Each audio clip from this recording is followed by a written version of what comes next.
சிவன் கிட்ட வரம் வாங்கிட்டு இருக்க நரகாசுரன் நிறைய வரங்களை வாங்கினதுக்கு அப்புறமேலும் கூட சிவன் அங்கிருந்து கிளம்ப விடாம அவர்கிட்ட மேலும் வரங்கள் வாங்கிட்டு இருக்கான் அப்படிங்கறதோட போன எபிசோட் முடிச்சிருந்தோம். இன்னைக்கு எபிசோட்ல என்ன நடக்குது அப்படிங்கறத பார்க்கலாம். அவன் தன்னோட வாரிசுகளுக்கும் சேர்த்து வர வாங்கிட்டு இருக்கான். அதாவது அவனுடைய வாரிசும் தோல்வி இல்லாதவனா இருக்கணும், மும்மூர்த்திகளோட தாக்குதலும் சரி காளியோட தாக்குதலும் அவனுக்கு இருக்கக்கூடாது அப்படின்னு கேட்டதும் எல்லாருமே அதிர்ச்சி ஆகுறாங்க. ஆனா அதுக்கும் அவன் என்ன சொல்றான்னா, இத்தனை வருஷமா நான் உங்களை நோக்கி தானே தவம் இருந்தேன், எனக்கு இந்த வரம் கூட எனக்கு கொடுக்க முடியாதா?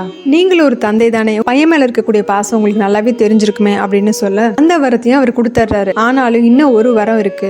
அதாவது ஒரு பெண் இல்லைன்னா ஒருத்தரோட வாழ்க்கை முழுமையடையாது, உங்களுக்கும் கூட காளி இல்லைன்னா நீங்களும் முழுமையடைய முடியாது. அவர் சாதாரண அசுரன் தானே, எனக்கும் என்னோட வாழ்க்கையை முழுமையடைய வைக்கிற மாதிரி மனைவி அமையணும், மனைவி கூட நல்ல வாழ்க்கையை வாழணும், அதுக்கு எனக்கு 15,000 மனைவிகள் வேணும், தேவிகள் அப்சரசுகள்னு எனக்கு ஆசைப்படுற பொண்கள் எல்லாம் கல்யாணம் பண்ணிக்கணும், அப்பதான் என் வாழ்க்கை நிம்மதியா இருக்கும், நான் வாங்கின வரத்துக்கும் அர்த்தம் இருக்கும் அப்படின்னு சொல்ல அந்த வரத்தையும் சிவன் கொடுக்குறாரு அவனுக்கு. நரகாசுரன் ரொம்ப நல்லவ மாதிரி, இத்தனை வரங்களை கொடுத்துருக்கீங்களே உங்களுக்கு ரொம்ப நன்றி அப்படின்னு சொல்லிட்டு இருக்க அங்க கைலாயத்துல இதை பார்த்துட்டு இருக்க முருகன் ரொம்ப கோவமா, இந்த மாதிரி அசுரர்கள் எப்பவுமே அப்படித்தான் தவம் பண்ணி நிறைய வரம் வாங்குவாங்க, மனுஷங்கள தேவர்கள் வரைக்கும் எல்லாரையுமே அதனால கஷ்டப்படுத்திட்டு இருப்பாங்க, போதாதுக்கு இவன் 3 வரங்களை வேற வாங்கி வச்சிருக்கான் அப்படின்னு சொல்லிட்டு இருக்காரு. இங்க சிவபெருமானும் கிளம்பட்டுமாப்பா அப்படின்னு கேட்க அவன் ரொம்ப சோகமா நிக்கிறான். 3 வரங்கள் வாங்கி ஏன் என்ன சோகமா இருக்கு அப்படின்னு கேட்டதும், நான் உங்களோட பக்தனாச்சு, வாழ்க்கை நிரந்தரம் இல்லாது அப்படிங்கறது எனக்கு தெரியும், முக்தி தான் முக்கியங்கிறது எனக்கு தெரியும், அதனால என்னோட மரணம் நான் ஆசைப்பட்ட நேரம் தான் எனக்கு வரணும் அப்படிங்கிறான். அந்த வரத்தையும் அவர் கொடுக்குறாரு. 4 வரங்கள் வாங்கினதுக்கு அப்புறமேலும் அவன் என்ன கேட்கிறான்னா,